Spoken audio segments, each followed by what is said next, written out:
नमस्कार. आवाज माझा वृत्तवाहिनीत आपल्या सगळ्यांचं स्वागत. वळीयाच्या काही ठळक घडामोडींकडे. ठाण्यात स्वाईन फ्लूचे 16 बळी गेल्यावर प्रशासनाला आली जाग. क्लस्टरची अंतिम अधिसूचना जारी. ठाण्यातील धोकादायक इमारतीतील रहिवाशांना 300 चौरस फुटांपर्यंत हक्काची घरं मिळणार. आणि ठाण्यात पुन्हा दिसून आला रिक्षा चालकाचा अपघात. आपलं शहर स्वच्छ, सुंदर आणि नेटनेटकं ठेवणं ही आपली जबाबदारी आहे, हो ना? मग उचला फोन आणि विना परवाना होर्डिंग्स, बॅनर्स कुठे दिसले तर 1800-222-108 या टोल फ्री क्रमांकावर कळवा किंवा 7506946 या भ्रमणध्वनीद्वारे आपली तक्रार नोंदवा किंवा महापालिकेने तयार केलेल्या स्टार ग्रेड ॲप्लिकेशनद्वारे आपली तक्रार नोंदवा. त्याची दखल त्वरित घेतली जाईल. ठाणे जिल्ह्यात स्वाईन फ्लूनं आतापर्यंत 16 बळी गेले असून 242 रुग्णांना त्याची लागण झाल्याचं उघड झालंय. मात्र वेळीच उपचार करण्यात आल्यानं त्यातील 148 रुग्णांना उपचारानंतर घरी सोडण्यात आलंय, तर 81 संशयित रुग्णांवर अजूनही उपचार सुरू आहेत. लोकसंख्या मोठ्या प्रमाणावर वाढली असल्यानं या रोगाचा प्रादुर्भावही वाढला असून ताप, सर्दी, खोकला, घशाला खवखव अशी लक्षणं आढळल्यास तात्काळ डॉक्टरांशी संपर्क साधावा असं आवाहन पालकमंत्री एकनाथ शिंदे यांनी केलंय. ठाणे जिल्ह्यातील स्वाईन फ्लूच्या प्रादुर्भावाचा आणि करण्यात येणाऱ्या प्रतिबंधात्मक उपाययोजनांचा आढावा पालकमंत्री एकनाथ शिंदे यांच्या उपस्थितीत ठाणे जिल्हा परिषदेच्या यशवंतराव सभागृहात घेण्यात आला. यावेळी आरोग्य उपसंचालक डॉक्टर रत्नाराव खंडे, जिल्हा आरोग्य अधिकारी डॉक्टर बी एस सोनावणे यांच्यासह जिल्हा शल्य चिकित्सक तसंच सर्व महानगरपालिकांचे आणि नगरपालिकांचे वैद्यकीय अधिकारी, हिवताप अधिकारी उपस्थित होते. यावेळी आरोग्य विभागानं दिलेल्या माहितीनुसार जिल्ह्यात 1 जानेवारी 2007 पासून स्वाईन फ्लूचे रुग्ण आढळण्यास सुरुवात झाली असल्यानं आतापर्यंत 1,05,432 रुग्णांची तपासणी करण्यात आली.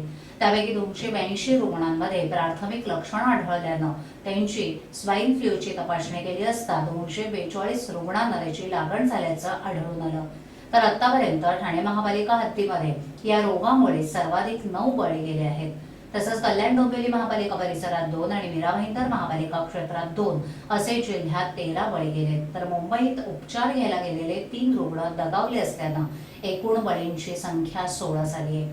अजूनही विविध रुग्णालयांमध्ये 81 रुग्णांवर उपचार सुरू असल्याचं यावेळी सांगण्यात आलं. दरम्यान हा रोग गर्दीमुळे वाढत असल्यानं ज्यांना ताप, सर्दी, खोकला, घशाला खवखव अशी लक्षणं आढळून येतील त्यांनी तात्काळ डॉक्टरांशी संपर्क साधावा आणि त्यांनी गर्दीत जाऊ नये असं आवाहन पालकमंत्री एकनाथ शिंदे यांनी केलंय. स्वाईन फ्लू चे सस्पेक्टेड रुग्ण होते 282 आणि 242 त्याच्यातले पॉझिटिव्ह होते. 13 डेथ आहेत. परंतु मोठ्या प्रमाणावर जनजागृती, लोकांमध्ये अवेअरनेस आणि तात्काळ संशयित आढळल्यानंतर त्याच्यावर उपचार करण्यासाठी सगळे ऑलरेडी करतायत. सगळ्यांना सूचना दिलेल्या आहेत आणि ज्या खाजगी हॉस्पिटल्स आहेत IMAला देखील सांगितले की ताबडतोब दुसऱ्या दिवसापासून स्वाईन फ्लू जर सर्दी, खोकला, ताप असेल तर दुसऱ्या दिवसापासून ताबडतोब स्वाईन फ्लूच्या गोळ्या देण्याचं काम सुरू करा, जेणेकरून याचा प्रादुर्भाव कमी होईल आणि याच्यावर आळा बसेल. स्वाईन फ्लू कमी झाला पाहिजे, किंबहुना जिल्ह्यातून हद्दपार झाला पाहिजे, यासाठी सगळी टीम काम करते आहे. कुठेही काही अडचण निर्माण होणार नाही अशा प्रकारच्या सूचना त्या महापालिका आणि सगळ्या जिल्हा परिषदेच्या रुग्णालय असतील, ते सगळे आपले हॉस्पिटल असतील, या सगळ्यांना आता दिलेले आहेत.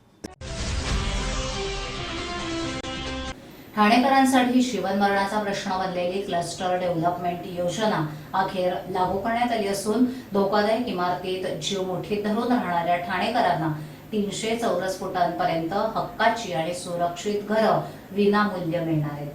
मूळ योजनेत ही घरं भाडेतत्वावर देण्यात येणार होती. मात्र पालकमंत्री एकनाथ शिंदे यांच्या पुढाकारानं सादर झालेल्या सुधारित योजनेनुसार आता ही घरं मालकी हक्काने विनामूल्य देण्यात येणार आहेत. उच्च न्यायालयानं नुकताच योजनेला हिरवा कंदील दिल्यानंतर राज्य शासनानं याबाबतची अंतिम अधिसूचना जारी केली आहे. ठाणेकरांसाठी अत्यंत जिव्हाळ्याच्या असलेल्या क्लस्टर डेव्हलपमेंट योजनेसाठी शिवसेनेनं दिलेला दशकभरचा लढा अखेरीस सफल झाला असल्याची प्रतिक्रिया ठाणे जिल्ह्याचे पालकमंत्री एकनाथ शिंदे यांनी दिली असून या लढ्याचं नेतृत्व करणारे शिवसेना पक्षप्रमुख उद्धव ठाकरे यांचे आणि या योजनेबाबत सकारात्मक भूमिका घेणारे मुख्यमंत्री देवेंद्र फडणवीस यांचे आभार मानले. क्लस्टर योजनेकरता केलेल्या 15 वर्षाच्या संघर्षाचं अखेर चीज झालं असून आता यापुढे पावसाळ्यात शहरातील धोकादायक इमारती कोसळून निष्पापांचे बळी जाणार नसल्याची भावना पालकमंत्र्यांनी व्यक्त केली. या योजनेसाठी किमान 8,000 चौरस मीटर भूखंडाची आवश्यकता असून क्लस्टरमध्ये झोपडपट्टी आणि अधिकृत इमारती असल्यास त्यांची कमाल मर्यादा अनुक्रमे 25% आणि 40% असणार आहे. पालकमंत्री एकनाथ शिंदे यांच्यासह ठाणे जिल्ह्यातील शिवसेनेचे आणि सर्वच पक्षाच्या लोकप्रतिनिधींनी क्लस्टर योजनेकरता दिलेल्या तीव्र लढ्यामुळे तत्कालीन आघाडी सरकारनं या योजनेला मंजुरी दिली होती. मात्र त्यात असंख्य त्रुटी होत्या. तसंच हा प्रश्न न्यायालयीन प्रक्रियेतही अडकला होता. पालकमंत्री झाल्यानंतर शिंदे यांनी या योजनेतील त्रुटी दूर करण्यास प्राधान्य देत ठाणे महापालिकेच्या माध्यमातून सोशल इम्पॅक्ट असेसमेंट उच्च न्यायालयाला सादर केला. तसंच मूळ योजनेनुसार लाभार्थींना 300 चौरस फुटांपर्यंतची घरं भाडे तत्वावर देण्यात येणार होती. परंतु पालकमंत्री एकनाथ शिंदे यांनी ठाम भूमिका घेत धोकादायक इमारतीत जीव मुठीत धरून देण्याचं राहणाऱ्या ठाणेकरांना ही घरं विनामूल्य देण्याचा आग्रह धरला. राज्य सरकारनं ही अनुकूल भूमिका घेतल्यानंतर अलीकडेच उच्च न्यायालयानं ही योजना लागू करण्यास हिरवा कंदील दाखवला होता. क्लस्टर योजनेच्या या संपूर्ण प्रक्रियेमध्ये नगरविकास एकचे प्रधान सचिव नितीन करीर आणि ठाणे महापालिकेचे आयुक्त संजीव जयस्वाल यांचं मोलाचं सहकार्य लाभले असून त्यांचेही आभार शिंदे यांनी मानले. ठाण्यात क्लस्टर मंजूर होण्याकरता विधानसभेत दिलेल्या प्रदीर्घ लढ्याची आठवण ताजी असून त्याकरता अनेक वेळेला निलंबित देखील झालो असल्याचं पालकमंत्री म्हणाले. विधानसभेत लक्षवेधी, तारांकित प्रश्न, स्थगन प्रस्ताव इत्यादी संविधानिक आयुधांच्या माध्यमातून वेळोवेळी क्लस्टरचा लढा उभा केला. तत्कालीन मुख्यमंत्री पृथ्वीराज चव्हाण यांची वाट देखील विधिमंडळाच्या पायऱ्यांवर अडवली होती. पक्षप्रमुख उद्धव ठाकरे यांच्या नेतृत्वाखाली ठाणे ते मंत्रालय असा मोर्चा देखील काढण्यात आला होता. प्रताप सरनाईक, राजन विचारे, रुपेश म्हात्रे, बालाजी किणीकर, दौलत दरोडा इत्यादी शिवसेनेचे सर्वच लोकप्रतिनिधी, ठाणे महापालिकेतील पदाधिकारी त्याचबरोबर अन्य पक्षांच्या लोकप्रतिनिधींनीही या लढ्यात साथ दिली. या सर्व लढ्याला अखेर न्याय मिळाला असून हा ठाणेकर जनतेचा विजय असल्याची भावना शिंदे यांनी व्यक्त केली आहे. ठाण्यात रिक्षा आणि प्रवासी यांचा वाद काही नवीन नाही. नुकत्याच गेल्या महिन्यातील पोखरण रोड नंबर 1 वरती रिक्षेमध्ये तरुणीचा विनयभंग केल्याप्रकरणी 2 जणांना ठाणे पोलिसांनी बेड्या ठोकल्याचं धरण ताजं असतानाच काल संध्याकाळी ठाणे शहर परिसरात कामावरून घरी निघालेली तरुणी आलोक हॉटेल जवळ रस्ता ओलांडताना झालेल्या वादात रिक्षा चालकांना अपशब्द वापरून तरुणीचा विनयभंग केला असल्याचा प्रकार उघडकीस आलाय. दरम्यान यावेळी रिक्षा चालकांना तरुणीला अपशब्द का वापरला याचा जाब विचारला असता तरुणीलाच धक्काबुक्की केल्याचा प्रकार काल रात्री ठाणे स्टेशन परिसरात घडला. या प्रकरणी तरुणीनं ठाणे नगर पोलीस ठाण्यात विनयभंग आणि धक्काबुक्कीची तक्रार केली आहे. रिक्षा चालक हा ठाण्यातील लाबोडी परिसरात राहणार असून त्याचं नाव सिकंदर शेख असं आहे. या रिक्षा चालकाला ताब्यात घेऊन विनयभंग आणि मारहाण करणं असे गुन्हे ठाणे नगर पोलिसांनी दाखल केले. ठाण्यातल्या या रिक्षा चालकाला नेमकं झालंय तरी काय असा सवाल आता प्रवासी आणि ठाणेकर विचारतायत. अशा मुजोर रिक्षा चालकांवर कठोर कारवाई झालीच पाहिजे अशी मागणी पीडित मुलीच्या कुटुंबियांनी केली आहे. काल मी जॉबवरून घरी येत होती तेव्हा रस्ता क्रॉस करताना समोरून रिक्षावाला आला आणि समोरून तो म्हणजे रस्ता क्रॉस करताना त्याने मला डोळा मारला. तर मी त्याला म्हणजे काही बोलली नाही तरी त्याने माझ्या पायावर रिक्षा टाकला. तर मी त्याला विचारलं की का बाबा काय झालं, तू असं का केलं? तर तो मला शिव्या द्यायला लागला. तर मी त्याला अडवलं त्याचा रिक्षा, तो पळून जात होता म्हणून. तर त्याने मला रिक्षामधून लात मारली म्हणून मला जाऊ दे, मला सोड म्हणून. तर मी त्याला पकडून ठेवलं की त्याने माझ्यासोबत म्हणजे लात मारली मला. मग नंतर त्याने सोड म्हणून त्याने माझ्या कानाखाली वाजवली. तर मी त्याला पकडून ठेवलं की तो पळून जाईल. तो म्हणजे शिव्यागाळी करत होता मला आणि मला मारत होता की मला जाऊ दे म्हणून. तर मी त्याला सोडलं नाही. मग मी एकटीच होती आणि पब्लिक कोणी मध्ये आली नाही. बस बस रोक दो. कितने हो भाई साहब? सर 55 रुपये. 55 रुपये? हाँ ये लीजिए. सर छुट्टे नहीं हैं. छुट्टी तो मेरे पास भी नहीं है. तो एक काम कीजिए सर, यूपीआई के किसी भी एप्लीकेशन से आप पे कर दीजिए. मेरा वर्चुअल आईडी पीछे लिखा हुआ है। अच्छा, ओके ओके.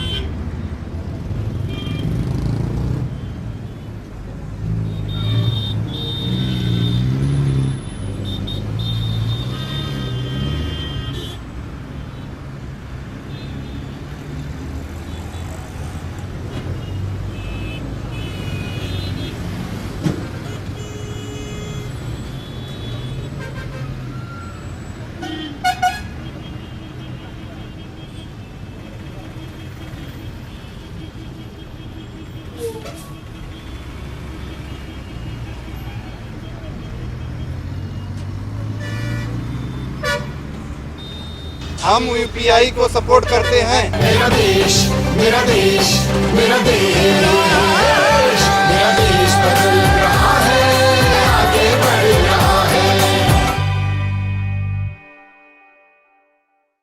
आमदार संजय केळकर यांच्या पुढाकारानं ठाणे जिल्हा प्रवासी महासंघाचे अध्यक्ष मिलिंद बल्लाळ यांच्या समवेत परिवहन सहआयुक्त, वाहतूक पोलीस उपायुक्त, ठाणे परिवहन, एसटी आणि आरटीओ यांची प्रवासी संघटनेच्या समस्येविषयी बैठक आज संपन्न झाली। या बैठकीमध्ये ठाण्यातील पार्किंग व्यवस्था, खासगी तसंच एसटी बाबत समस्या, वाहतूक बद्दलच्या समस्या, बस सेवा सुरू करण्याच्या योजना अशा विविध विषयांवर चर्चा करण्यात आली असून यामध्ये प्रवाशांचे विविध प्रश्न समजून घेण्यात आले। या चर्चेच्या माध्यमातून आम्ही धोरणात्मक निर्णय घेणार असून ठाणेकरांना प्रवाशांच्या समस्या आम्ही शासन दरबारी मांडून लवकरात लवकर सोडवणार असल्याचं आमदार केळकर यांनी माध्यमांशी बोलताना सांगितलं।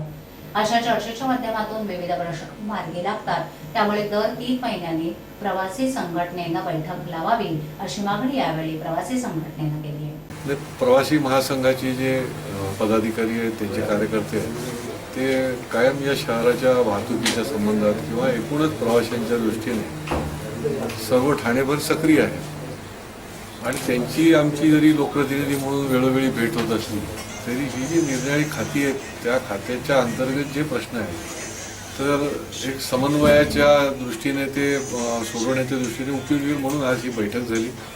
यामध्ये एसटीचे अधिकारी होते, परिवहनचे होते, आरटीओचे होते, महापालिकेचे परिवहन खात्याचे अधिकारी होते, ट्रॅफिकचे तर प्रामुख्याने या मीटिंगला उपस्थित होते आणि एक चांगला अजेंडा घेऊन या मीटिंगच्या मधनं काही चांगले निर्णय पण आले। मग काही बसच्या सेवा सुरू करण्याच्या बाबतीत असेल, कासार वडोली ते भिवंडी बस रूट किंवा काही जे थांबे आहेत एसटीचे ते सुरू करण्याच्या संबंधित असतील किंवा परिवहनच्या संबंधात देखील काही धोरणात्मक निर्णय घेण्याची पुढच्या काळामध्ये जी गरज आहे त्या संबंधामध्ये पण चर्चा झाली। वाहतूक आणि आरटीओच्या संबंधामध्ये देखील आरटीओच्या अधिकाऱ्यांनी अतिशय कठोरपणे कारवाई सुरू केली आहे आणि गेल्या महिन्याभरामध्ये जवळजवळ 7,000 रिक्षांवर निरनिराळ्या नियमाचं पालन न केल्याबद्दल त्यांच्यावर त्यांनी कारवाई केली आहे आणि पुढच्या काळामध्ये ती अधिक कठोरपणे करावी की जेणेकरून प्रवाशांना जो उद्दामपणे काही रिक्षा चालक असतील किंवा वाहतूक करणारी जी मंडळी असतील की उद्धटपणे प्रवाशांशी वागणूक करतात तर त्यांना जरब बसवण्याचं काम देखील पुढच्या काळामध्ये प्रभावीपणे करावं ही देखील या प्रवाशांच्या माध्यमातून मागणी पुढे आली। अशी अनेक विषयांवर, अनेक मुद्द्यांवर चर्चा होऊन या चर्चेच्या माध्यमातून निश्चितपणे याच्यामध्ये सुधारणा होईल। मी स्वतः शासन दरबारी देखील ज्या विषय आहेत ते पुढे नेण्याचा मी मानस ठेवलेला आहे, अधिवेशनामध्ये मांडण्याचा निश्चितपणे मी प्रयत्न करणार आहे। ठाणे वन विभागानं अंबरनाथ तालुक्यातील मांगरोळ परिसरात उपलब्ध करून दिलेल्या 80 एकर जागेवर शेकडो विद्यार्थी, संस्थांचे कार्यकर्ते यांनी 1 लाख रुपयांची लागवड करून एक वेगळा संदेश दिलाय। खासदार डॉक्टर श्रीकांत शिंदे यांच्या पुढाकारानं श्री मलंगड परिसरातील मांगरोळ आणि वसार गावात वृक्षारोपणाचा हा कार्यक्रम आखण्यात आला होता। पालकमंत्री एकनाथ शिंदे, जिल्हाधिकारी डॉक्टर महेंद्र कल्याणकर, मुख्य वन संरक्षक सुनील लिमाये इत्यादींच्या उपस्थितीत हे वृक्षारोपण पार पडलं। युवासेना प्रमुख आदित्य ठाकरे यांचीही यावेळी उपस्थिती होती। वृक्षारोपण मोहीम ही फक्त शासनाची नसून यात मोठ्या प्रमाणावर जनतेचा सहभाग आवश्यक आहे असं यावेळी पालकमंत्री म्हणाले। जलयुक्त शिवारामध्ये तलावातील गाळ काढण्याचं जे काम होत आहे त्यामुळे विशेषतः या परिसरातील पाण्याची समस्या दूर होईल अशी आशा त्यांनी व्यक्त केली. खासदार डॉक्टर श्रीकांत शिंदे यांनी आपल्या भाषणात राज्यातील हरित क्षेत्र 33% होणं आवश्यक आहे असं सांगून आज 1 लाख वृक्षांची झालेली लागवड ही निश्चितच मोठी घटना असून यामुळे भविष्यामध्ये हा ओसाड परिसर आणि डोंगर हिरवागार झाल्याशिवाय राहणार नाही असं सांगितलं. इतर देशांमध्ये निसर्ग संवर्धन कसं होतं तसंच तिथे हरित क्षेत्राची काय परिस्थिती आहे याची माहिती त्यांनी दिली. जिल्हाधिकारी डॉक्टर महेंद्र कल्याणकर यांनी देखील मंगरुळचा हा वृक्षारोपण उपक्रम संपूर्ण मोहिमेच्या दृष्टीनं महत्त्वाचा असून भविष्यात देखील स्वयंसेवी संस्था, सामाजिक संस्था आणि संघटनांनी अशी कामांसाठी पुढे यावं अशी अपेक्षा व्यक्त केली. जलयुक्त शिवार अंतर्गत CSR मधून तलावातील गाळ उपसण्यासाठी कामं मोठ्या प्रमाणावर झाल्यानं आता पावसाळ्यात मोठ्या प्रमाणावर अशा ठिकाणी पाणी साठा झालाय असंही ते म्हणाले. आजच्या या मोहिमेमध्ये पालकमंत्री, खासदार, जिल्हाधिकारी तसंच आमदार आणि प्रामुख्यानं डॉक्टर नानासाहेब धर्माधिकारी प्रतिष्ठान, Divyajyoti trust, Rotary, chartered accountant association, NNS तसंच शाळा महाविद्यालयातील विद्यार्थीही सहभागी झाले होते. मांगरुळ आणि वसार गावाच्या परिसरातील डोंगरावर वृक्षराजी नव्हती. सुमारे 80 एकर जागा वन विभागानं यासाठी उपलब्ध करून दिली होती. तसंच गेल्या महिन्यापासून या ठिकाणी वृक्षांसाठी खड्डे खोदण्याचं काम सुरू होतं. राज्यातलं हे एवढ्या मोठ्या जागेवर एकाच वेळी इतक्या मोठ्या प्रमाणावर लोकांचा सहभाग असलेलं हे कदाचित यंदाचं पहिलंच वृक्षारोपण असेल असं उपमुख्यवन संरक्षक डॉक्टर जितेंद्र रामगावकर यांनी सांगितलं. ठाणे शहर दैनिक पत्रकार संघाच्या माध्यमातून आज आपण कल्याण तालुक्यातील अंबरनाथ तालुक्यातील मांगरुळ गाव आहे या मतदारसंघातील जे खासदार आहेत डॉक्टर श्रीकांत शिंदे यांनी आज 1 लाख झाडं लावण्याचा जो संकल्प केला त्याची सुरुवात आज झालेली आहे मोठ्या प्रमाणात. आणि खासदारांनी जे आवाहन केलं पत्रकारांनाही तर कुठेतरी एक आपण दायित्व लागतो निसर्गाला देण्यासाठी आणि वृक्ष लागवड व्हावी, वृक्ष संवर्धन व्हावं, निसर्ग चांगला व्हावा या उदात्त हेतूने आपण पाहतो की आपले सगळे पत्रकार आज या ठिकाणी आलेले आहेत आणि एक सामाजिक योगदान म्हणून आपण हे सगळं वृक्षारोपण आज या ठिकाणी केलेलं आहे. आपण जे वृक्ष लावलेले आहेत एकच आपण मागणी आहे की आता हे वृक्ष वाढावेत, फुलावेत आणि हा जो उजाड डोंगर दिसतोय तो काही महिन्यामध्ये, काही वर्षामध्ये इथं निसर्ग व्हावा हा चांगला उपक्रम घेतला आणि त्यामध्ये आमचे सगळे पत्रकार सहभागी झालेत. मी खासदारांना या ठिकाणी धन्यवाद देतो. एकच लक्ष, 1 लाख वृक्ष श्रीकांत शिंदे यांच्या आधिपत्याखाली आणि यांच्या मार्गदर्शनाखाली आज कल्याण डोंबिवलीच्या मंगरुळ या भागामध्ये 1 लाख वृक्ष लावायचा संकल्प त्यांनी सोडला होता आणि तो त्यांनी पूर्ण केलेला. आणि त्या संकल्पात कुठेतरी खारीचा वाटा असावा म्हणून मी आणि संध्या इकडे आलेलो आहोत. आणि इकडे सगळं वातावरण जे वृक्षमय वातावरण झालेलं आहे. नानासाहेब धर्माधिकारींचं संस्थान सुद्धा इकडे आहे. जे तुम्ही ज्या ठिकाणी झाडं लावतात त्या ठिकाणी जाऊन ते पाणी टाकतात आणि ते कसं वाढतात याच्या मागे ते लागतात. अशी माणसं सुद्धा इथे आहेत. सगळे सामाजिक कार्यकर्ते इथे आहेत आणि यावरच लक्ष देतं की आता लोक वृक्षाच्या बाबतीत फार सिरियस झालेले आणि असे उपक्रम वारंवार होत राहूत आणि आम्ही तिथे उपस्थित राहू हीच ईश्वरचरणी प्रार्थना. आजच्या ठळक घडामोडी शेवटी पुन्हा एकदा. ठाण्यात स्वाईन फ्लूचे 16 बळी गेल्यावर प्रशासनाला आली जाग. क्लस्टरची अंतिम अधिसूचना जारी. ठाण्यातील धोकादायक इमारतीतील रहिवाशांना 300 चौरस फुटांपर्यंत हक्काची घरं मिळणार. आणि ठाण्यात पुन्हा दिसून आला रिक्षा चालकाचा अपघात. आपल्या विभागातील काही सूचना अथवा समस्या असल्यास यांच्यापर्यंत जरूर पोहोचवा. आम्ही तुमचा आवाज नागरिकांपर्यंत नक्की पोहोचवू. आम्हाला संपर्क करण्यासाठी आमचा पत्ता आवाज माझा 103 सायलेत, आदर्शनगर समोर, कोलपाट रोड, ठाणे पश्चिम.